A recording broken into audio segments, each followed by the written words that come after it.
आप लोगों ने प्रोडक्ट हंट की है ड्रॉप शिपिंग के लिए? प्रैक्टिकली कोई काम नहीं?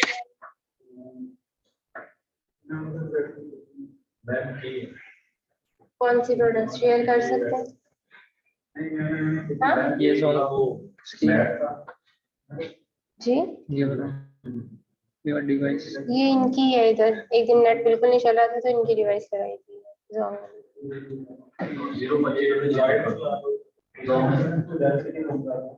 स्पेस नहीं आ क्या? स्पेस वो नया बनाया है तो इस पे रहने दो। हाँ अगली क्लास में चेंज करेंगे जब ये जाएंगे। ये सोलन स्पेस चले। हमने आपकी डिवाइस कनेक्ट कर दी है, ठीक है। हाँ, चले। हाँ जी आप अपनी डिवाइस का बता डिवाइस कह रही हूँ, अपनी प्रोडक्ट का बता रहे थे। हाँ आप ले आए। मैं आप लोगों को ना वो डॉक्यूमेंट शेयर करने की कोशिश कर रही हूँ, चला जाए तो वो ना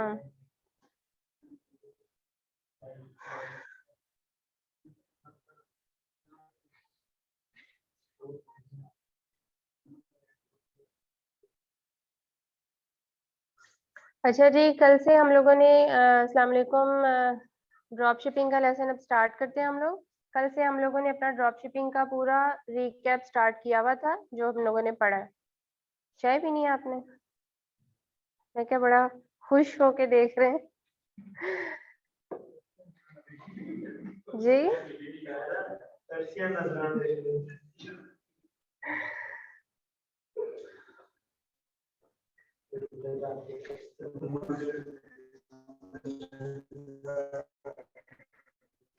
एक दफा मैं आपको जोक सुनाती हूँ। मेरा ना बेटा काफी छोटा था तो आप कह लेंगे 4 साढ़े सुना के 4 बिस्किट या केक रस उसको उनको भेज देते थे। लेकिन आया पूरा गुस्से में ना। मैंने कहा क्या हुआ है? मामा कारी साहब खुद ही बैठे सारा कुछ खा जाते हैं, हमें देते नहीं। मैं भी बड़ा होकर कारी साहब बनूंगा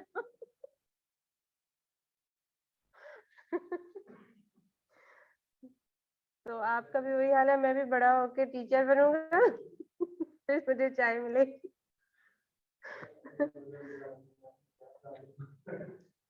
चलें जी। रिकैप हम स्टार्ट करते हैं। हम लोगों ने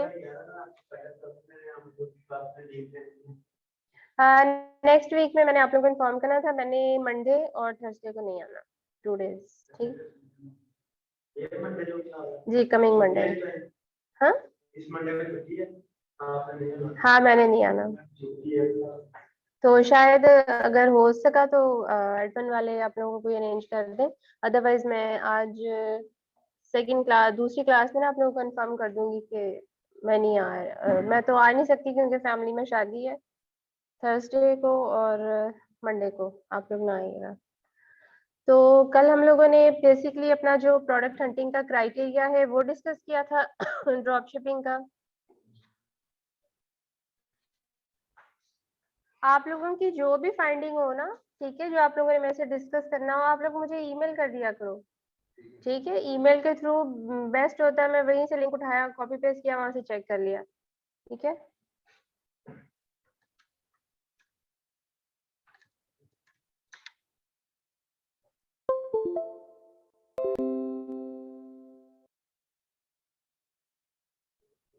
इसको ओपन कैसे करना है ये वाला?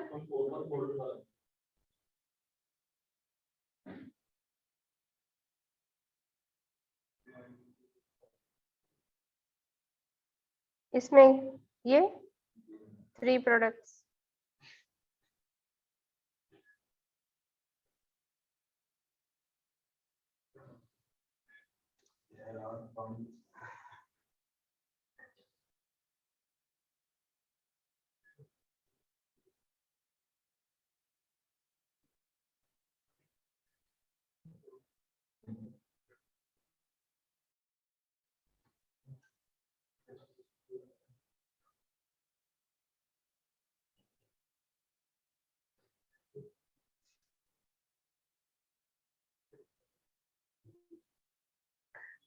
ये प्रोडक्ट आपने फाइंड की है फॉर ड्रॉप शिपिंग। इसके साथ दूसरा लेके आना, एक दूसरे के बाद आगे पर नीचे वाला मैं इसी लाइन के सेकंड पे जाना, ये वाला, ये वाला, इसको क्या है? एक सोर्स और एक, अच्छा ये वॉलमार्ट आपने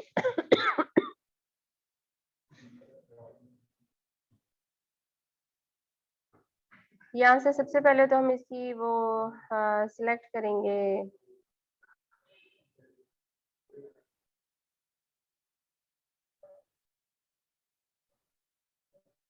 साइज, और यहाँ से इसका कलर करेंगे। ये हमारे पास इसकी प्राइस आएगी।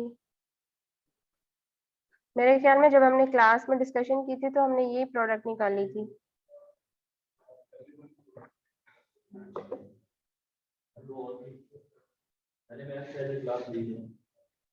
अच्छा, यहाँ से हमने इसका जो है BSR की कंसिस्टेंसी चेक करनी है हीलियम के ग्राफ से। पानी का आपने सिलेक्ट करना है।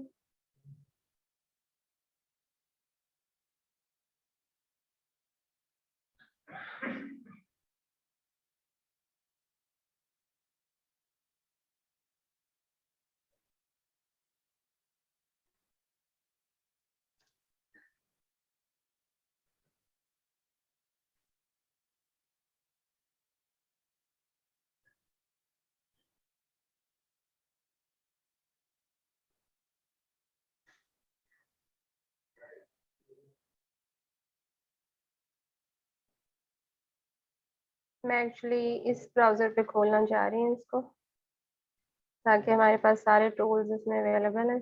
उधर हम इसको चेक कर लें। यहाँ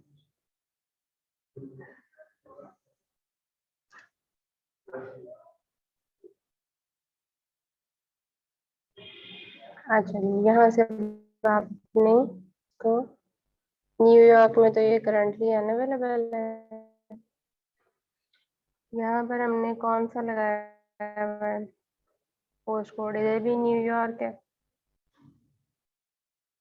यहाँ पे क्यों ये करंटली अनअवेलेबल शो हो रहा है? ब्लू कलर इसमें करंटली अनअवेलेबल है, ब्लैक, ब्लैक पे हमारे पास ये अवेलेबल है।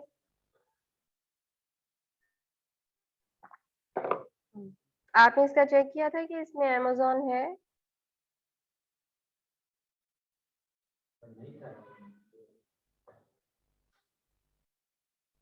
ये हमारे पास कीपा शो हो रहा है।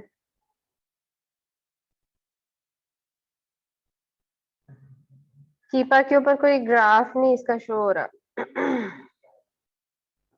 अगर कीपा पे शो नहीं हो रहा तो हम इस पे ओएस ला लेते हैं, इसके सेलर्स देख लेते हैं कौन से सेलर्स इसको सेल कर रहे हैं।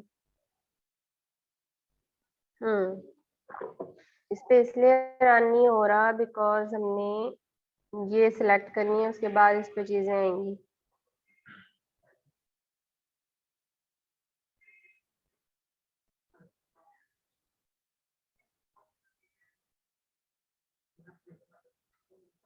जब तक आपके पास यहाँ पर अवेलेबिलिटी शो नहीं होगी ना, आपके टूल्स भी ब्लैंक ही आएंगे। ये देखें, ठीक है। जो आपने प्राइमरीली सर्च किया था एसन, इसमें हम देखते हैं कि कौन सी आपने वेरिएशन देखी थी। इसमें से कौन सी वाली है? ये वाली, यही वाली है ना? इसके ऊपर तो कुछ भी नहीं है। ये वाली नहीं, नहीं, ये अमेजोन का लिंक मैंने किया हुआ, यही है पहली। लगा के देख लेते हैं,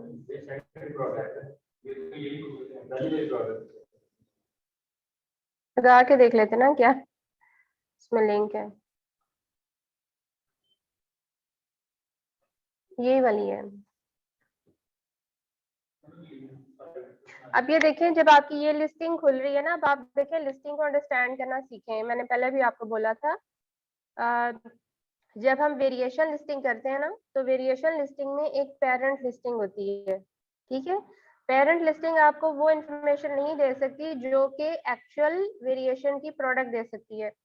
अब यहाँ पर डिफरेंट साइजेस हैं, कितने सारे हैं। सपोज मैंने इसका यही वाला साइज सेलेक्ट किया और यहाँ से मैंने उसका ये कलर सेलेक्ट कर लिया या ये वाला कर लिया, ठीक है, ये जो आपके पास आ रहा था, but still it's not showing anything.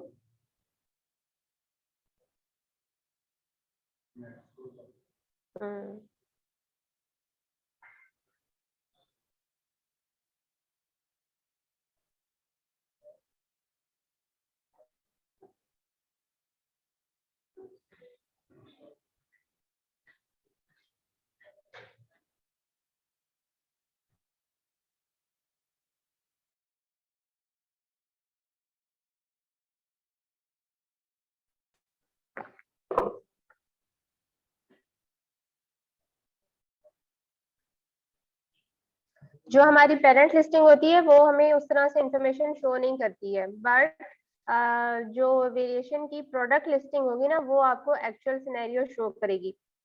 अब जब आप पेरेंट लिस्टिंग पर गए हैं तो वहां पर आप उसने आपको क्या शो किया है, Amazon में नहीं है,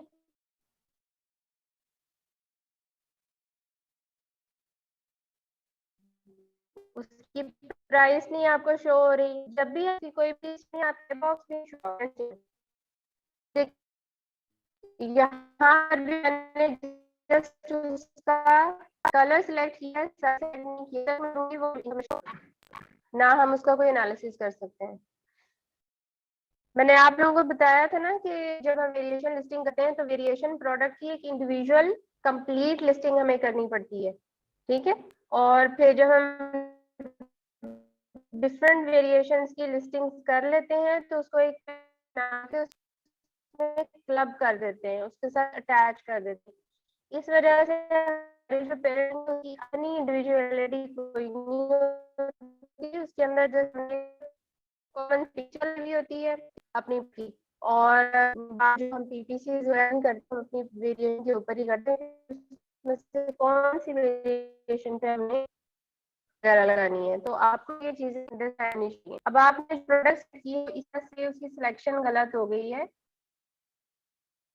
ये आप उसकी लेंगे सेलेक्ट किया था तक वो अमेजोन नहीं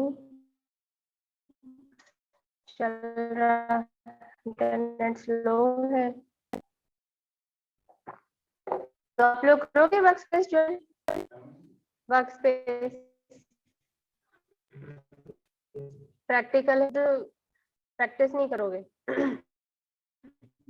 आप अपना एक्सपीरियंस बताए ना, इनको बिल्कुल कुछ नहीं आ रहा था, काफी चीजें क्लियर हो गई हैं।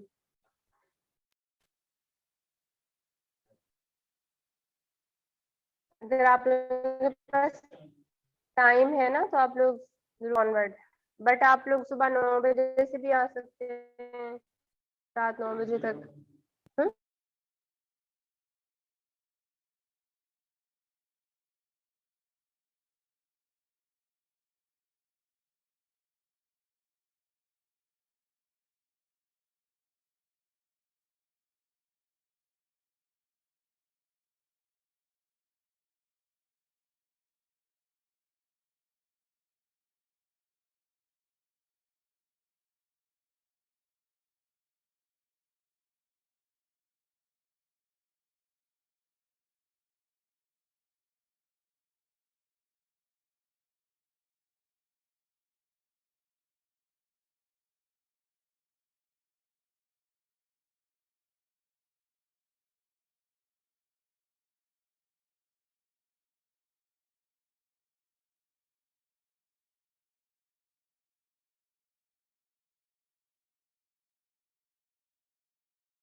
तो क्या है क्योंकि सुबह हो गई। मैंने ना मंडे को नहीं आना, मंडे और थर्सडे को नेक्स्ट वीक, तुम्हें इन्फॉर्म करना था, ठीक है?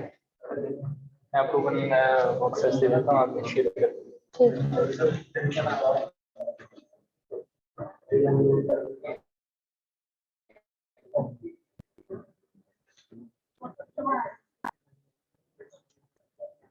फर्स्ट देखिए प्लीज, वो ज्यादा वो ऊपर दो लिख के अच्छा ये वाले प्लीज ये दो।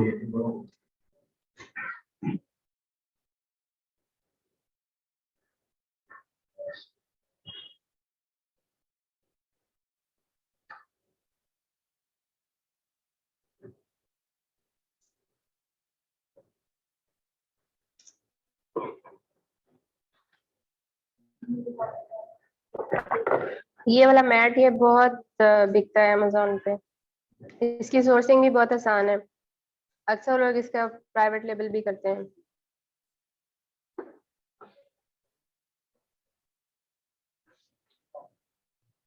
हाँ जी, यहाँ से तो ये गुड होगी, इसमें अमेजोन नहीं है, ठीक है?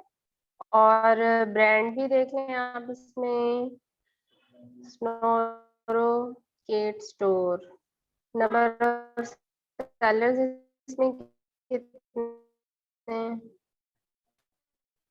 4। ड्रॉपशिप के हम मिनिमम कितने रखे थे? 12-15 से स्टार्ट हो, 20 हो तो बहुत बेहतर है, ठीक है? इसमें नंबर ऑफ सेलर्स कम है, हो सकता है कि आपको ब्रांड की अप्रूवल लेनी पड़े, अप्रूवल के बगैर आप उसमें ना जा सके। सेलर्स भी आप देख लो इसमें।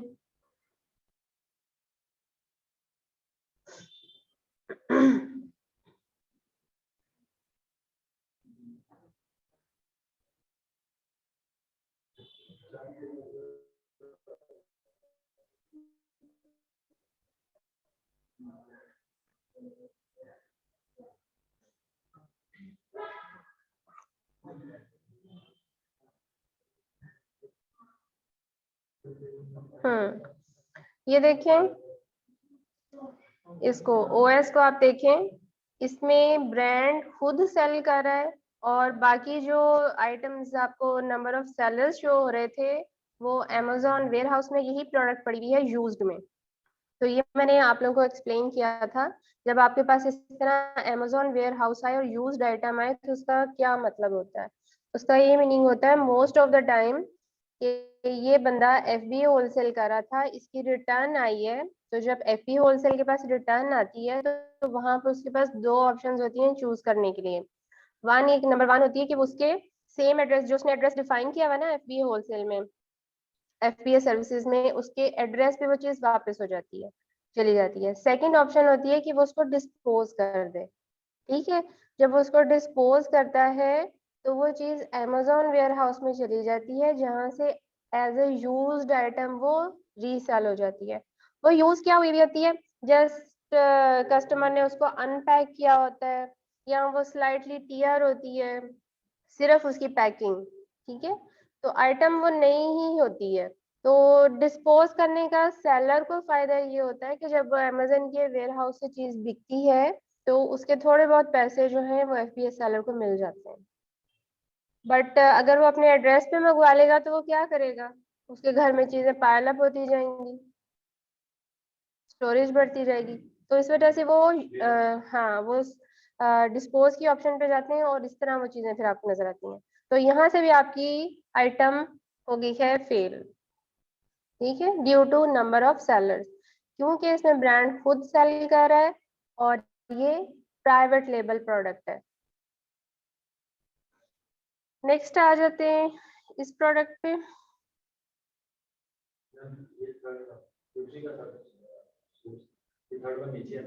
ये वाली, ये वाली।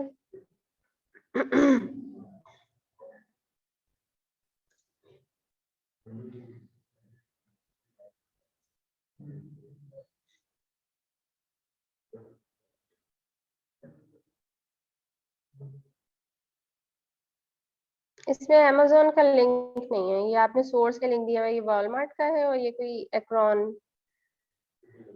और ये फिर आपकी है, ये वो जूते वाली ये प्रोडक्ट है ना, ये वाली कौन सी है? मैम वो ये वाली ये माइक्रोफाइबर है।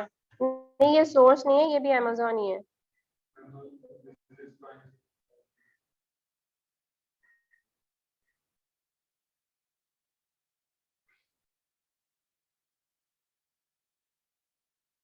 ये भी मैट ही है और मुझे उसी मैट की ये सेकंड वेरिएशन लग रही है। नहीं, इसका सेलर और है। इसमें नंबर ऑफ सेलर्स चेक कर लेते हैं ओएस से। ये बड़ी अच्छी एक्सटेंशन है ओएस, और ये है भी फ्री। इस यहाँ से आपको सेलर्स का आइडिया हो जाता है, स्टॉक का आइडिया हो जाता है।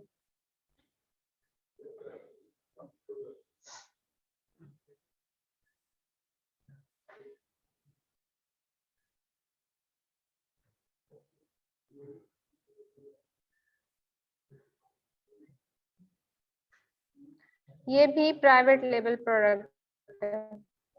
ये वाला स्टोर इसको सेल कर रहा है।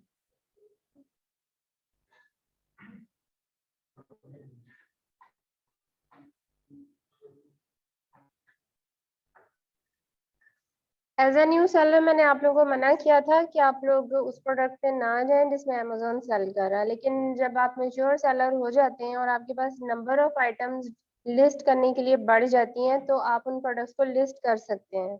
उसमें कोई ये नहीं होता कि आपकी कोई लिस्टिंग ब्लॉक हो जाएगी, ऐसा कोई। बाकी उसमें देख रहे हैं कि इसमें अमेज़न नहीं, तो वो बारी-बारी सबको सेल दे रहा होता है। जिस प्रोडक्ट में अमेज़न खुद होता है, वो उसमें सिर्फ अपनी सेल कर रहा होता है या बाकी उसकी मोनोपोली है भाई। ठीक है। जो होते हैं ना FBA सेलर्स, ठीक है, उनको मिलती है सेल, बाय बॉक्स उनमें रोटेट होता है, लेकिन ज्यादातर जो उसकी बाय बॉक्स की परसेंटेज होती है वो अमेजोन के पास होती है। इसी वजह से देखिए ना, जो बाय बॉक्स के मिलने के क्राइटेरियाज क्या होते हैं। फर्स्ट ऑफ ऑल होता है कि आपका जो रेटिंग है एज ए सेलर वो बहुत अच्छी हो, आपके पास स्टॉक ज्यादा हो उस प्रोडक्ट का।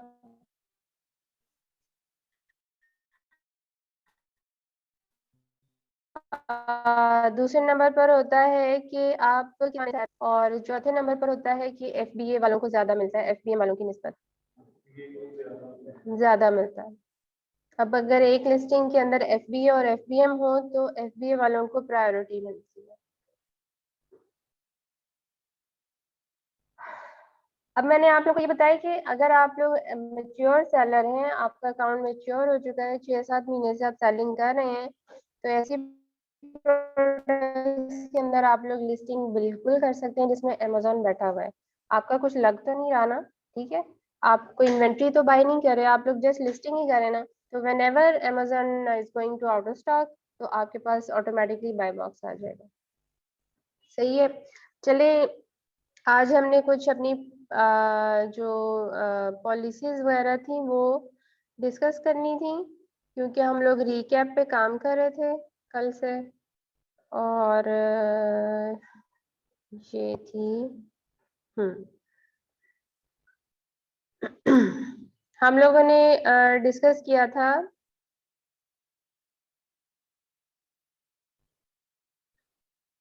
कि जो सेलर का परफॉर्मेंस लेवल होता है वो किन वजूहात की वजह से खराब होता है, या आपको एज अ सेलर, चाहे आप ड्रॉप शिपर हो, FB होलसेल कर रहे हो या प्राइवेट लेवल लेबल कर रहे हो, आपको अपने परफॉर्मेंस लेवल्स जो हैं उनको मेंटेन रखना पड़ता है। अदरवाइज आपका अकाउंट ब्लॉक हो जाता है, डीएक्टिवेट हो जाता है अल्टीमेटली, अगर आप उन चीजों पे गौर नहीं करते हैं।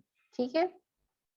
तो सबसे पहले हमने उसमें पढ़ा था कि जो आप लोगों का होता है ऑर्डर डिफेक्ट रेट, ठीक है, वो क्या होता है और उस वो आपका कितना होना चाहिए। सही है।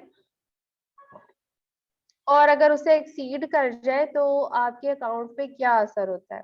ODR हम कहते हैं, order defect rate. As a drop shipper आपको ये चीज ज्यादा इस पे एम्फोसाइज करना होता है, बिकॉज सोर्सिंग आप लोगों के हैंड में नहीं होती। आप लोग टोटली डिपेंड कर रहे होते हो दूसरी वेबसाइट्स के ऊपर, जैसे वॉलमार्ट है या सैम्स क्लब है, एनीथिंग एल्स। ठीक है। तो सोर्सिंग आपके पास ना होने की वजह से, इन्वेंट्री आपके पास ना होने की वजह से आपको आपका ओडीआर खराब हो सकता है। वो किस तरह से खराब हो सकता है, जो यूजुअली आपको चीजें फेस करनी पड़ती हैं एज अ ड्रॉपशिपर, कि आपने कोई चीज किसी वेबसाइट से लगाई थी, आपने उसको रीचेक नहीं किया, या आपने कोई टूल यूज नहीं किया जो कि आपकी इन्वेंट्री को अपडेट कर रहा था। मैंने आप लोगों को एक टूल बताया था, वेब स्क्रैपर ऐप, ठीक है, वो ऑटोमेटिकली आपकी इन्वेंट्री को अपडेट करता रहता है। अगर आपने कोई चीज वॉलमार्ट से अपनी अमेजोन के स्टोर पे लगाई हुई थी और वॉलमार्ट से वो हो गई आउट ऑफ स्टॉक, अगर तो आपने वो टूल अटैच किया हुआ था, वो टूल आपके स्टोर पे भी उसको जीरो इन्वेंट्री में कन्वर्ट कर देगा। ठीक है, दूसरी ऑप्शन ये हो सकती है कि आप इतने विजिलेंट हो कि आप वॉलमार्ट को रेगुलरली चेक कर रहे हो और जैसे ही वहां से आउट ऑफ स्टॉक हुई वो आइटम, आपने अपने स्टोर पे भी उसको मैनुअली कर दिया। बट जब आप हंड्रेड्स ऑफ लिस्टिंग्स पे काम कर रहे होंगे एज ए ड्रॉपशिपर, तो आपके लिए ये पॉसिबल होगा। ठीक है, तो इस वजह से बहुत सारे लोग जो हैं, जो बड़े ड्रॉपशिपर्स हैं, वो ये टूल यूज करते हैं। और भी टूल हो सकता है, ये भी एक उनमें से वन ऑफ देम है, ये पेड सर्विसेज होती हैं, फ्री नहीं होती। तो अब हम ओडीआर की बात करते हैं कि अगर सपोज वहां पर आपके सोर्स वेबसाइट पर आइटम आउट ऑफ स्टॉक हो गई, बट आपके स्टोर पे वो अवेलेबल थी और आपको उसका ऑर्डर आ गया। अब सोर्स पे नॉन अवेलेबिलिटी की वजह से अगर आपको वो ऑर्डर कैंसिल करना पड़ा, तो अब आपने उसकी कैंसिलेशन किस तरीके से करनी है कि आपकी अकाउंट हेल्थ खराब ना हो। ठीक है, और अगर ये चीज बार बार हो रही है आपके स्टोर पे, आपको बार बार ऑर्डर कैंसिल करने पड़ रहे हैं, तो आपका आपकी स्टोर हेल्थ डेफिनेटली खराब होगी और आपका सेलर लेवल नीचे आ जाएगा। ठीक है, मैंने आप लोगों को ये समझाया था कि अगर आप लोगों को कोई ऑर्डर कैंसिल करना पड़े तो आप लोगों ने उसको डायरेक्ट कैंसिल नहीं करना। तो मैं इधर स्लाइड बनाई हुई थी दूसरी वाली कंफर्म शिपमेंट की, यहाँ पर ये देखिए, जब आपके पास ऑर्डर्स आते हैं, ये डिफरेंट ऑर्डर्स आए हुए हैं 1 2 3 4। जब आपके पास कोई भी इस तरह ऑर्डर आता है तो आपके पास यूं स्क्रीन शो होती है आपके सेलर सेंटर के ऊपर। यहाँ पर आ रहा है कंफर्म शिपमेंट। अगर आपने अपना ऑर्डर प्रोसेस करना है तो यहाँ से आप कंफर्म शिपमेंट कर देते हैं। नीचे आ रहा है बाय शिपमेंट, बाय शिपिंग, अगर आपने अमेजोन से उसका लेबल वगैरह बाय करना है तो यहाँ से आप चले जाते हैं। थर्ड पर आ रहा है कैंसिल ऑर्डर। अगर आपके पास कोई चीज आउट ऑफ स्टॉक हो गई है और सोर्स से आपको नहीं मिल पा रही, तो आपने कभी भी यहाँ से डायरेक्ट कैंसिल ऑर्डर पर नहीं जाना। ठीक है, आपकी अकाउंट हेल्थ खराब हो जाएगी। ठीक है क्या, तो आपने फिर वो ऑर्डर कैसे कैंसिल करना है। ठीक है, आपने उस कैंसिलेशन को थ्रू कस्टमर सर्विस अच्छे तरीके से हैंडल करना है।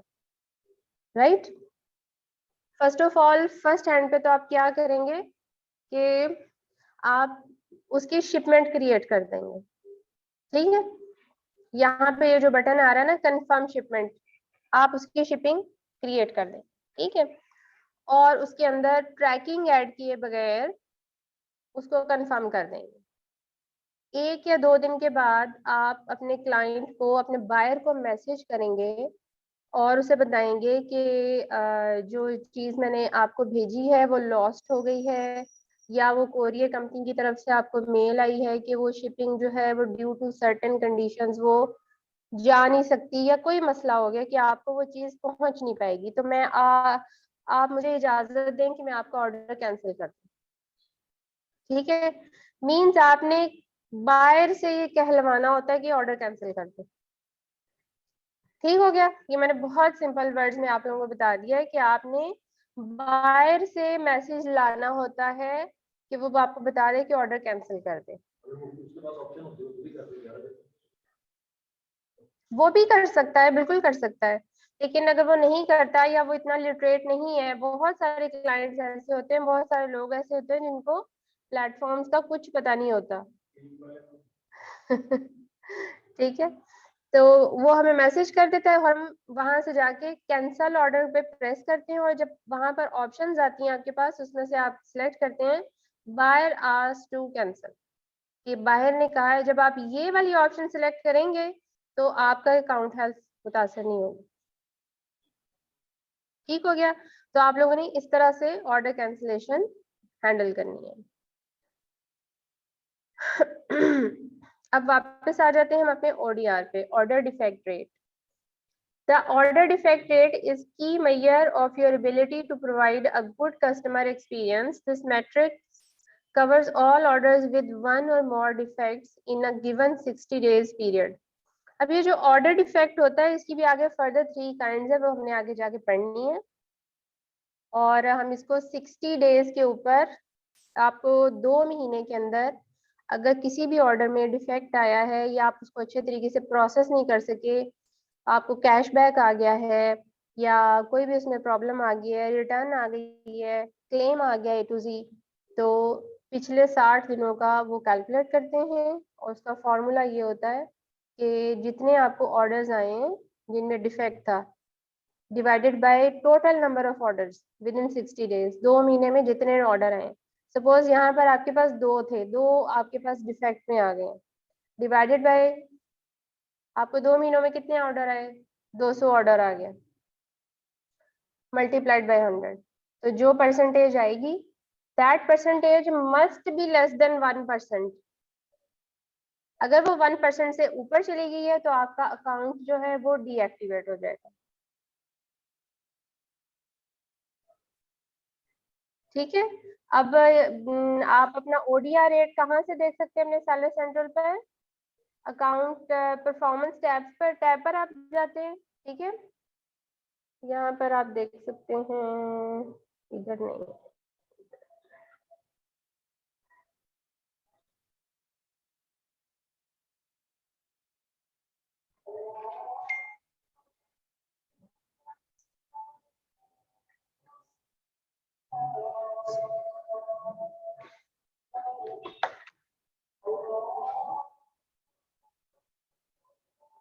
ये परफॉर्मेंस टैब आ रही है और यहाँ पर आपको ये क्लेम्स और चार्जबैक क्लेम्स और ये फीडबैक आपको नजर आ रहे हैं। ठीक है, तो आपने performance tab, account health, customer service, performance, order defected, इस तरह से जाना है। जो मैच्योर अकाउंट होते हैं उसमें आपको ये सारी टैब्स मिल जाती हैं, लेकिन मेन टैब आपकी परफॉर्मेंस ही होती है। ठीक है, जो मैंने शो कर दी है। उसके बाद आ गया है जी नेगेटिव फीडबैक है। हम्म, ये जो ODR होता है इसमें सबसे पहली काइंड होती है नेगेटिव फीडबैक की। ठीक है, नेगेटिव फीडबैक आपका कितना होना चाहिए, इसमें भी इसका ये सारा फॉर्मूला लिखा हुआ है।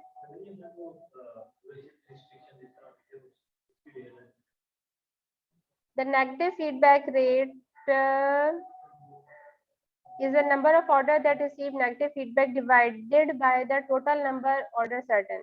यहाँ पर लिखा हुआ है the date of each order is used to calculate the negative feedback rate. 1 and 2 star ratings are considered. यानी कि because this matrix is depend on orders, the date of each order is used to calculate. जिस date पर उसको negative feedback मिलता है उसी date से हम इसको कैलकुलेट करते हैं। इसमें वो ड्यूरेशन नहीं है कि 2 मंथ्स या 1 मंथ की ना, ओवरऑल चलता रहेगा। जो ओवरऑल होता है वो सेलर का होता है। हाँ, ये प्रोडक्ट का है ना, ये प्रोडक्ट्स का है, ODR भी आपकी प्रोडक्ट का है।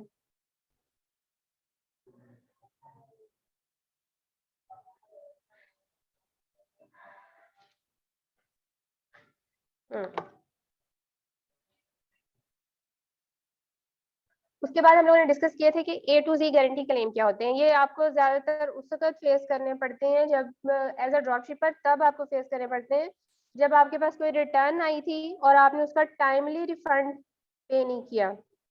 ठीक है, और जब कस्टमर अपना रिफंड मांग रहा होता है और आप उसको टाइमली प्रोसेस नहीं करते, उस वक्त आपके बायर के पास ये ऑप्शन आती है कि वो A to Z क्लेम आपसे मांगे। A to Z क्लेम क्या होता है? जब एक थर्ड पार्टी सेलर अमेजोन के ऊपर सेल कर रहा है तो A to Z क्लेम जो है गारंटी ये अमेजोन बायर को देता है कि आप जैसी चीज देख रहे हो, जैसे डिस्क्रिप्शन लिखी हुई है सेलर ने, आपको ऐसी ही चीज आएगी। अगर उसमें कोई डिफेक्ट होता है या वैसी चीज नहीं आती तो हम आपको पैसे वापस देंगे। ठीक है। अब अगर कस्टमर की कंप्लेन आई थी, उसने चीज रिटर्न कर दी, आपने वो रिटर्न जो है वो प्रोसेस कर दी, ठीक है, उसको एक्सेप्ट कर लिया, उसको प्रोसेस कर दिया, और उसके बाद आप रिफंड करना भूल गए क्योंकि चीज आपके पास नहीं ना आ रही, आप तो सोर्स के पास भेज रहे हो, ठीक है, आपने उसकी ट्रैकिंग टाइमली नहीं की और रिफंड करना भूल गए या डिले हो गया किसी भी वजह से, तो क्लाइंट के पास उसके बायर जहां से वो बाइंग करता है वहां पर ऑप्शन आ रही होती है कि वो A to Z क्लेम कर दे। अगर तो वो कर देता है तो डेफिनेटली आपकी अकाउंट हेल्थ मुतासर होती है, ठीक है। यहाँ पर सेलर के पास अपील का होता है टैब, ठीक है, बट आपको पता है कि आपको फिर वो पूरी फाइट करनी पड़ती है, आपको देने पड़ते हैं, सॉरी वॉरी करना पड़ता है, प्रूफ देने पड़ते हैं, सारा कुछ करना पड़ता है, फिर कहीं जाके वो क्लेम हटता है आपके सेंटर से।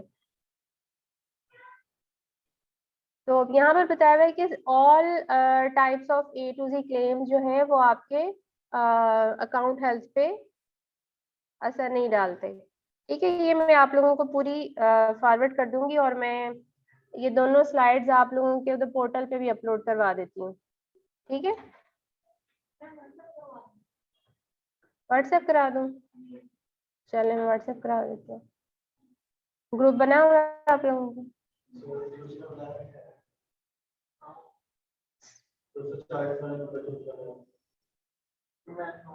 मैं पोर्टल भी अपडेट करा देती हूँ, ज्यादा इजी है। वो आप एडमिन से करवाए ना, जो भी आपको इशू है। उनको कहा है कि कोई मैसेज नहीं आता पोर्टल पे, 3 दफा 4 दफा मैसेज किया उसे कि मैं इस ग्रुप में ऐड हूँ, आप मुझे भेज दीजिए। उन्होंने मुझे 2 दफा मैसेज किया, मेल चेक करें, उन्होंने पता होता है कि मेल नहीं।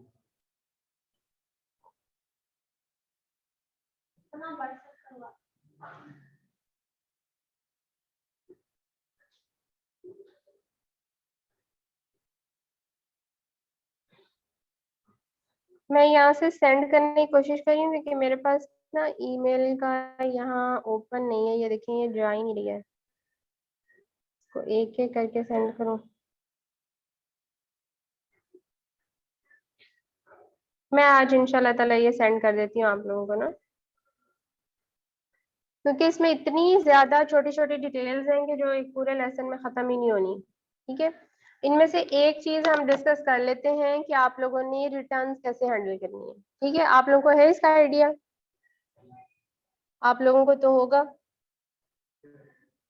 हम्म।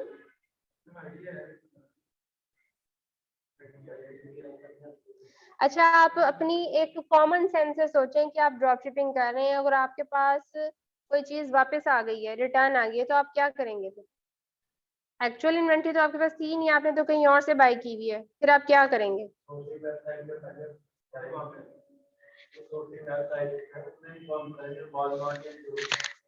उनको इन्फॉर्म करेंगे या उनको रिटर्न भेजेंगे?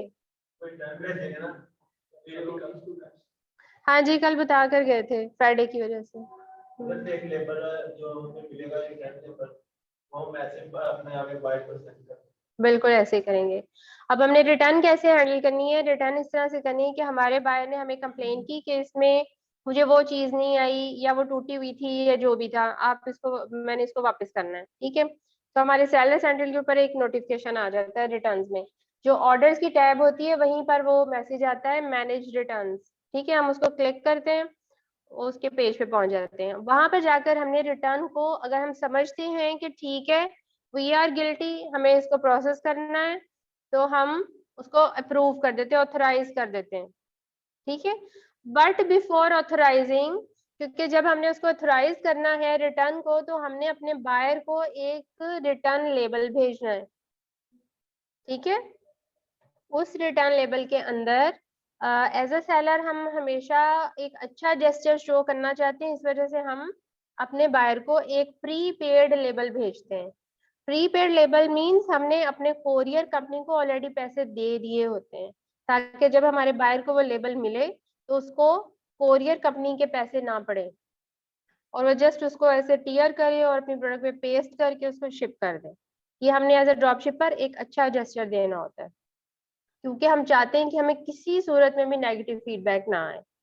ठीक है, तो हमने बिफोर ऑथराइजिंग द रिटर्न हमने अपने इन हैंड रखना है एक प्रीपेड लेबल, जिसके अंदर वो पैसे भी होंगे कोरियर कंपनी के और आपका रिटर्न एड्रेस होगा।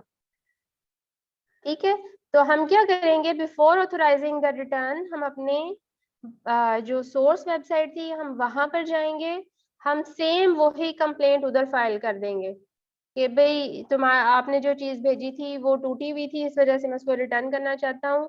तो जैसे मैंने वॉलमार्ट से चीज ली, मैंने वॉलमार्ट पे वो ही रिटर्न फाइल कर दी और वॉलमार्ट ने मुझे लेबल दे दिया रिटर्न करने का, मैंने वही लेबल उठा के वहां से अपने सेलर सेंट्रल पर रिटर्न ऑथोराइज की और वहां पर उसको पेस्ट कर दिया, अपने बायर को भेज दिया। ठीक है, और इस तरह से हमारी रिटर्न जो है वो ऑथोराइज हो जाती है और वो प्रोसेस हो जाती है। अब इसमें रिटर्न के बाद भी आपकी जान नहीं छूटती। ठीक है, आपके बायर ने आपको चीज वापस भेज दी है, चीज तो आपने वापस मंगवा ली, तो उसको पैसे भी तो देने हैं ना। ठीक है, तो यहाँ पर अमेजोन आपको 2 डेज का टाइम देता है कि जब आपके बायर ने आपको चीज वापस भेज दी है तो आप विद इन 48 आवर्स उसको पैसे रिटर्न करेंगे, उसको रिफंड करेंगे। अगर आप 48 आवर्स से डिले करते हैं तो यहाँ पर अमेजोन खुद ही जंप इन करता है और उसने जो आपके अकाउंट में से कुछ पैसे रिजर्व रखे होते हैं अपने पास, उन पैसों में से क्लाइंट को रिफंड कर देता है और आपका ओडीआर खराब हो जाता है। राइट, तो यहाँ पर आपको बड़ा विजिलेंटली काम करना होता है। दूसरी सूरत इसमें ये हो जाती है कि आप चाहते हैं, आपके क्लाइंट ने कहा कि मुझे ये चीज नहीं चाहिए थी, मैं इसको रिटर्न करना चाहता हूँ, तो आप कहते हैं चले कोई बात नहीं, तुम चीज भी रख लो, मैं रिफंड भी भेज रहा हूँ। आप उसे चीज वापस ही नहीं मंगाते, उसको ऐसे ही रिफंड दे देते हैं। ये मोस्ट ऑफ द केसेस ड्रॉपशिपर्स यही कर रहे होते हैं कि क्या हम रिटर्न मंगाएं और क्या हम पीछे ट्रैकिंग को ढूंढते रहें भेजो। अगर तो छोटी आइटम है ना कम पैसों की, तो लोग ऐसे ही करते हैं। अगर ज्यादा बड़ी आइटम है जिसमें ज्यादा मनी इन्वॉल्व है तो फिर ऑब्वियसली आपके पास कोई दूसरी ऑप्शन नहीं होती कि आप उसको सोर्स वेबसाइट पर भेजें। हम लोग खुद भी ऐसे ही करते थे, ईबे पे ज्यादातर ऐसे ही चल रहा होता है। अब देखिए ना, जब आप रिटर्न वापस मंगवाएंगे तो आपको 2 बार शिपिंग पड़ रही है। ठीक है, पहली बार जब आपने चीज भेजी, अगर सपोज इन्वेंट्री आपके पास है, आप खुद उसको मैनेज कर रहे हैं, तो आपको पहली दफा भी शिपिंग पड़ी, रिटर्न पे भी शिपिंग पड़ी, प्लस रिफंड भी दिया, प्लस प्लेटफॉर्म फी भी पड़ी। एक बार और बढ़ेगी जब नेक्स्ट नहीं नहीं, यहाँ तक इतनी पड़ेगी आपको। जो FPS सेलर होता है उसकी रिटर्न जो होती है उसमें अमेज़न है या वो भी आप नहीं, वो हमारे खाते में ही पड़ती है। उसमें मैंने आपको भी पहले बताया तो था कि जब रिटर्न आती है तो अमेजोन आपको 2 ऑप्शंस देता है कि आपने वो आइटम अपने रिटर्न एड्रेस पे मंगवानी है या आपने उसको डिस्पोज करना है।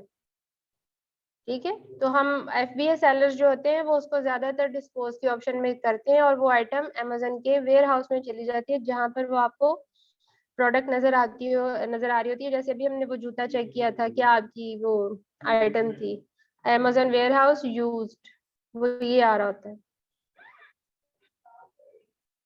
ठीक है, तो इन तरीकों से आप लोग अपनी रिटर्न हैंडल करते हैं। ये सारी मेरी बनी हुई है, इन दोनों में ही है सारा कुछ।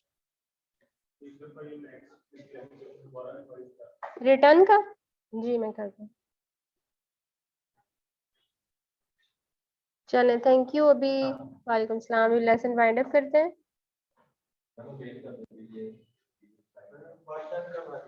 मैं अभी कर देती हूँ।